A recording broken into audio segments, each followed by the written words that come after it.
আজকে আমরা ক্লাস 11-এর ফিজিক্সের পার্ট 2 মডেল অ্যাক্টিভিটি টাস্ক নিয়ে আলোচনা করব। দেখো, তোমাদের প্রথমেই যে প্রশ্নটা দেয়া আছে সেটা হচ্ছে, যখন কোনো তারের মধ্য দিয়ে তড়িৎ প্রবাহিত হয় তখন যে পরিমাণ তাপ উৎপন্ন হয় তা প্রবাহমাত্রা, রোধ আর সময়ের উপর নির্ভর করে। মাত্রার সাহায্যে তাপ উৎপাদনের সমীকরণটা প্রতিষ্ঠা করতে বলা হয়েছে। তাহলে আমরা ধরে নিলাম যে তাপের মধ্য দিয়ে আই পরিমাণ তড়িৎ প্রবাহিত হচ্ছে এবং পরিবাহী রোধ, তারের রোধটা হচ্ছে আর এবং সময় হচ্ছে টি সময় ধরে তড়িৎটা প্রবাহিত হয়েছে। তাহলে পরিবাহীতে যদি উৎপন্ন তাপ এইচ হয়, তাহলে H proportional to I to the power x, অর্থাৎ প্রবাহ মাত্রার এক্স ঘাতের সঙ্গে উৎপন্ন তাপটা সমানুপাতিক। সেই রকমভাবে রোধের ওয়াই ঘাতের সঙ্গে পরিবাহিত উৎপন্ন তাপ সমানুপাতিক, পরিবাহিত উৎপন্ন তাপ সময়ে জেড ঘাতের সঙ্গে সমানুপাতিক। আমরা যৌগিক ভেদের উপপাদ্য অনুযায়ী বলতে পারি এইচ সমান কি হবে, একটা ধ্রুবক নিতে হবে কে, তাহলে K into I to the power X into R to the power Y into T to the power Z, যেখানে কেটা হলো একটি মাত্রাহীন ধ্রুবক। আমরা জানি তাপ হলো এক প্রকার শক্তি, তাহলে আমার বাম পক্ষ আর ডান পক্ষের মাত্রাটা আমাকে সমান করতে হবে। আমরা জানি তাপ হলো এক প্রকার শক্তি, তাহলে শক্তির মাত্রা কি, M L two T to the power -2, আর কে তো মাত্রাহীন রাশি, তাহলে I to the power X, I মানে তড়িৎ প্রবাহ মাত্রা, তার মাত্রা হচ্ছে আই, তাহলে I to the power X লিখলাম। রোধের মাত্রা দেখো, M L two T to the power -3 into I to the power -2 whole to the power Y. এই রোধের মাত্রা তোমরা আলাদাভাবে ক্যালকুলেশন করে দেখবে, তোমরা এটাই পাবে। আর সময়ের মাত্রা হচ্ছে ক্যাপিটাল টি, তাহলে capital T to the power Z. তাহলে আমরা যদি এখানে এম এবং এল এবং টি এবং আই এর মাত্রা যদি আলাদা করে নিই, তাহলে আমরা দেখতে পাচ্ছি M to the power Y, L to the power 2y, T to the power দেখো -3y, আর জেড আছে তাহলে -3y প্লাস জেড, আর আই টু দি পাওয়ার দেখো এক্স আছে আর এখানে I to the power -2y আছে, তাহলে I to the power x -2y। এবারে আমরা মাত্রার সমসত্বতা নীতি জানি, সেই নীতি অনুযায়ী একটা সমীকরণের উভয় পক্ষের মাত্রা অবশ্যই সমান হতে হবে। তাহলে এম এর মাত্রা এখানে কি 1, এখানে কি আছে ওয়াই, তাহলে এম টু দি পাওয়ার 1 সমান m to the power y, তাহলে ওয়াই সমান কি পেয়ে গেলাম 1, তাই তো, তাহলে ওয়াই এর মান পেয়ে গেলাম 1। সেই রকমভাবে এল to the power 2 R L to the power 2y, তাহলে 2y সমান 2, তার মানে ওয়াই সমান কি পাচ্ছি 1, তাহলে ওয়াই এর মান আমরা জেনে গেলাম কত 1। সেই রকমভাবে দেখো টি এর মাত্রা, এখানে টি এর ঘাত কত আছে -2, এখানে টি এর ঘাত আছে -3y প্লাস জেড, তাহলে -3y প্লাস জেড সমান -2, তাহলে জেড সমান কি হবে -2 প্লাস 3 অর্থাৎ 1। ওয়াই এর মানটা 1 বসিয়ে আমরা কি পাচ্ছি, জেড এর মান পেয়ে গেলাম 1। আচ্ছা দেখো, এখানে আই এর ঘাত আছে x -2y, এখানে আই এর কোনো রাশিমালা নেই, তার মানে কি I to the power 0, I to the power 0 মানে কি 1, তো তাহলে এখানে কি লিখতে পারি আই টু দি পাওয়ার 0, তাহলে I to the power x -2y সমান কি লিখতে পারি আই টু দি পাওয়ার 0, তাহলে x -2y সমান কি হবে 0, তাহলে x -2y সমান 0, x সমান 2y আর y এর মান 1, তাহলে 2 ইন্টু 1 মানে 2, তাহলে x এর মান পেয়ে গেলাম আমরা কত 2। তাহলে x, y আর z এর মান যদি আমরা এই সমীকরণে বসিয়ে দিই, 1 নম্বর সমীকরণে বসিয়ে দিই, তাহলে আমরা পাবো h সমান কি k ইন্টু আই স্কোয়ার আর টি। তাহলে আমরা তারের মধ্যে যে তাপটা উৎপাদিত হলো তার সমীকরণ আমরা পেয়ে গেলাম h সমান কে আই স্কোয়ার আর টি। এরপরে আমাদের যে দ্বিতীয় প্রশ্নটা দেওয়া আছে, দেখো একটি ভৌত রাশি পি যথাক্রমে এ বি সি ডি চলরাশির উপর নির্ভরশীল, যেখানে পি সমান A cube B cube by √CD।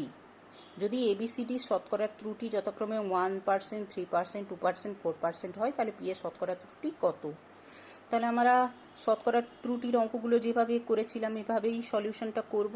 তাহলে সমীকরণটা আগে লিখে নিই, সম্পর্কটা পি সমান A cube B cube by √CD।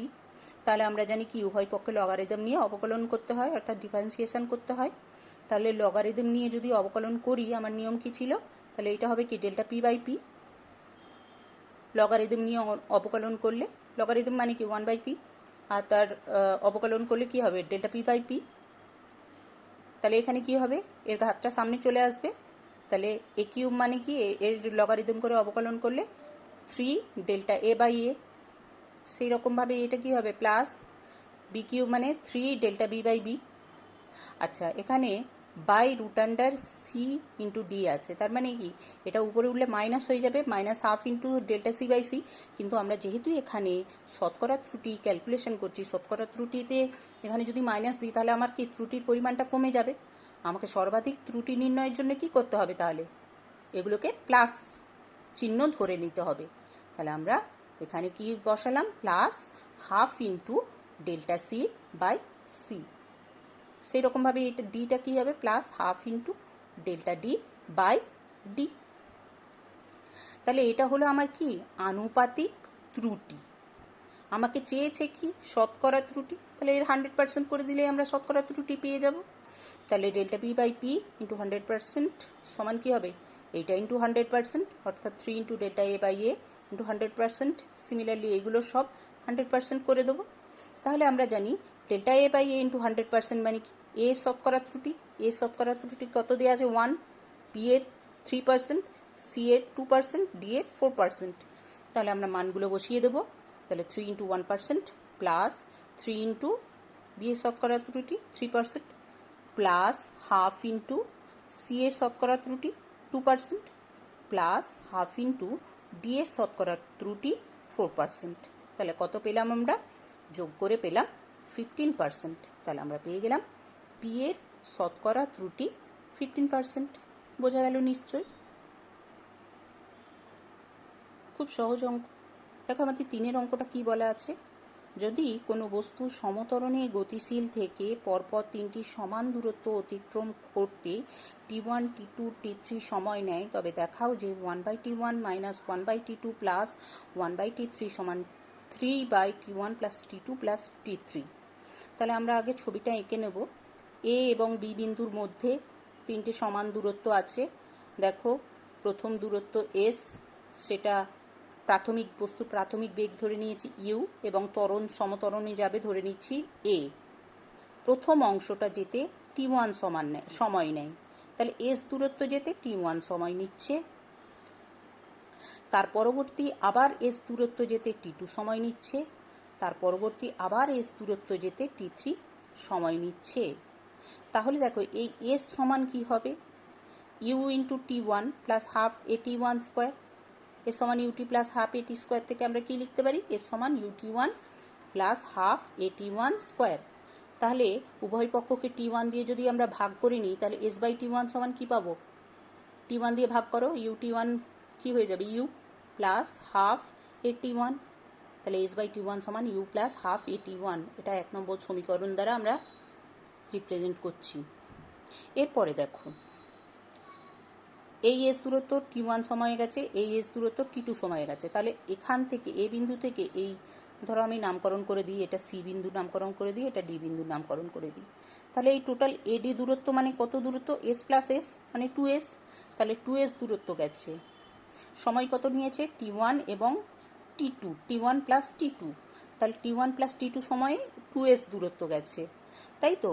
তাহলে এখানে এস সমান ut plus half at square সমীকরণটা যদি আমরা প্রয়োগ করি তাহলে কি পাবো, 2s মোট দূরত্ব অতিক্রান্ত দূরত্ব 2s এডি অংশে 2s সমান কি হবে ইউ ইন্টু টোটাল সময় কত t1 প্লাস t2, তাহলে u into t1 plus t2 plus ut হলো তাহলে হাফ এটি স্কোয়ার, অর্থাৎ হাফ এ টি মানে কত t1 প্লাস t2 সময় গেছে, তাহলে হাফ এ t1 plus t2 whole square. বোঝা গেল।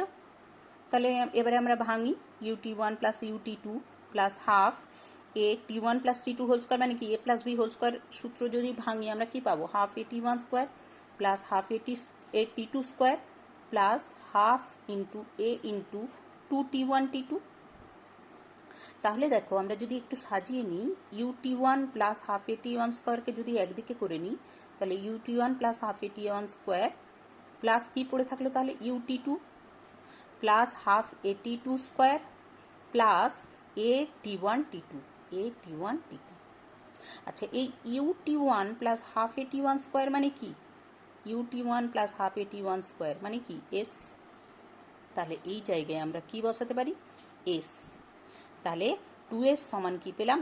S plus ut2 plus half at2 square plus at1 t2। তাহলে এই এসটা এইদিকে নিয়ে চলে এলে 2s মাইনাস এস হয়ে যায়। তাহলে 2s থেকে এস বাদ দিলে কি পড়ে থাকে? এস। তাহলে এস সমান কি পড়ে থাকে? ut2 plus half at2 square plus at1 t2। তাহলে এস সমান আবার এটা পেলাম, ut2 plus half at2 square plus at1 t2। তাহলে আবার উভয় পক্ষকে যদি আমরা t2 দ্বারা ভাগ করি তাহলে এখানে কি পাবো? s by t2। s by t2 সমান কি হবে? তাহলে একে t2 দিয়ে ভাগ করো, u plus half at2 plus at1। তাহলে এইটাকে আমরা 2 নম্বর সমীকরণ বসালাম। এরপরে আমরা কি করব? টোটালটা নেব। দেখো এ বি দূরত্ব, এ থেকে বি পর্যন্ত দূরত্ব, তাহলে টোটাল দূরত্ব, অতিক্রান্ত দূরত্ব কত হলো? S plus S plus S মানে কত? 3s। তাহলে 3s সমান কি হবে?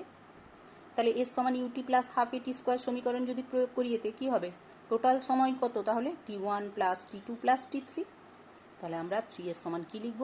U into t1 plus t2 plus t3 plus half into এ into t1 plus t2 plus t3 whole square. তাহলে দেখো ইউ t1 প্লাস t2 লিখলাম প্লাস ut3টাকে আলাদা করে দিলাম, ut3।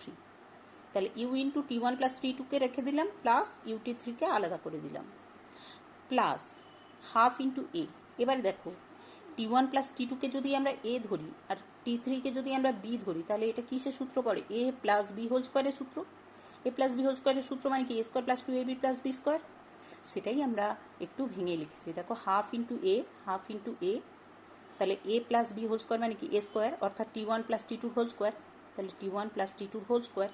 তাহলে কি পেলাম? হাফ ইন্টু এ into t1 plus t2 whole square plus দেখো 2 ইন্টু এ ইন্টু বি, অর্থাৎ কি পাচ্ছি? দেখো হাফ ইন্টু এ into 2 into t1 plus t2 into t3।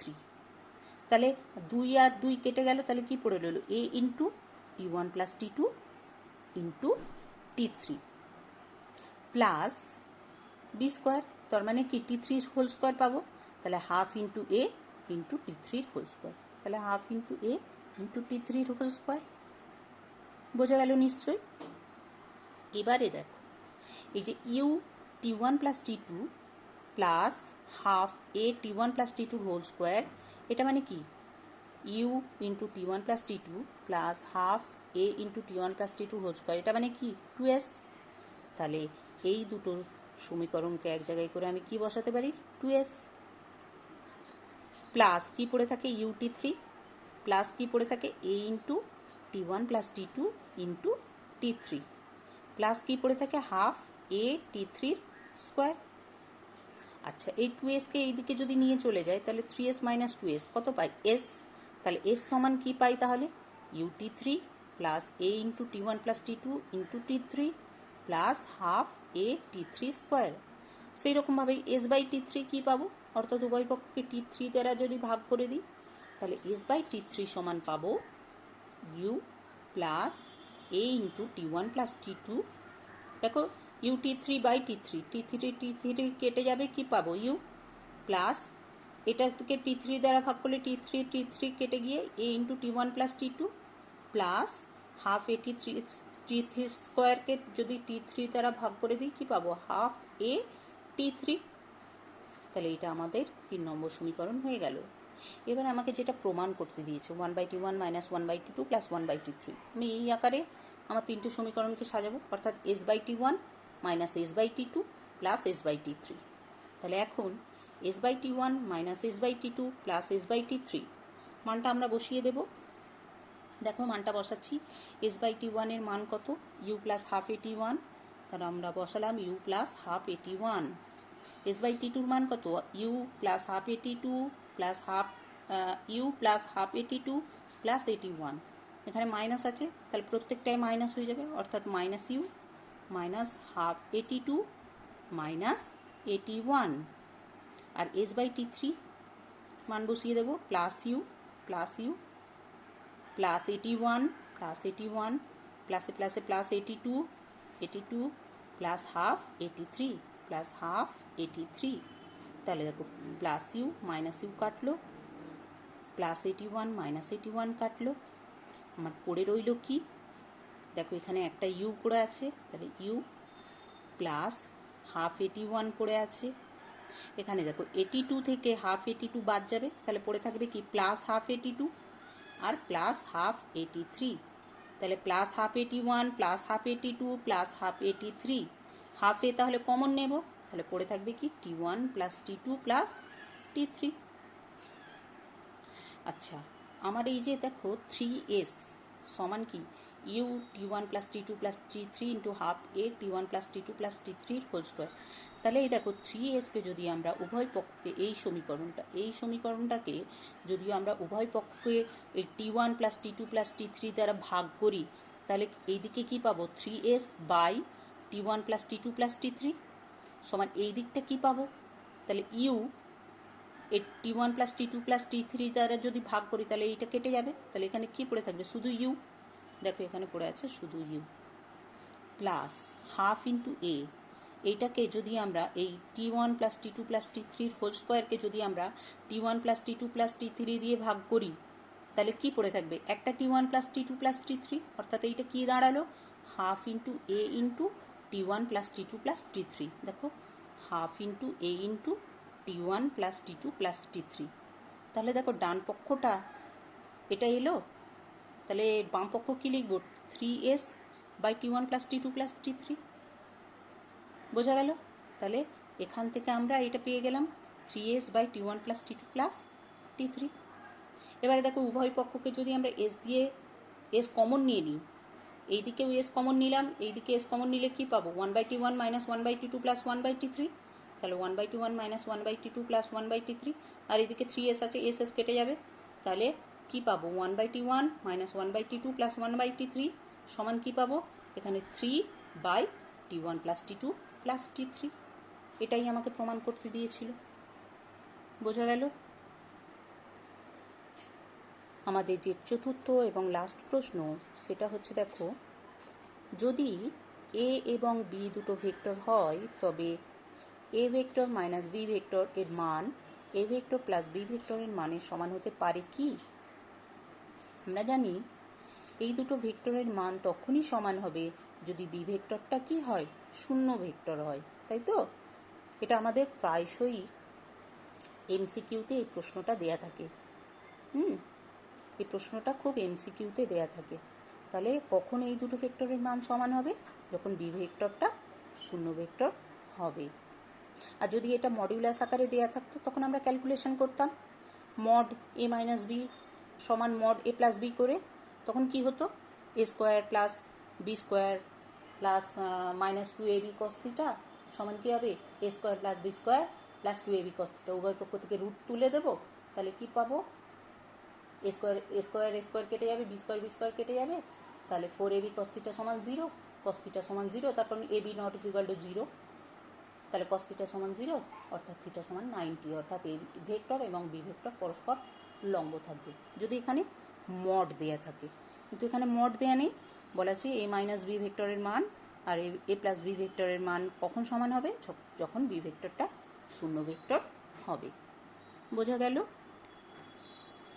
তোমরা এই মডেল অ্যাক্টিভিটি টাস্কটা বুঝতে পারলে ভিডিওটাকে লাইক করবে, শেয়ার করবে, চ্যানেলটাকে সাবস্ক্রাইব করে নেবে। Thank you.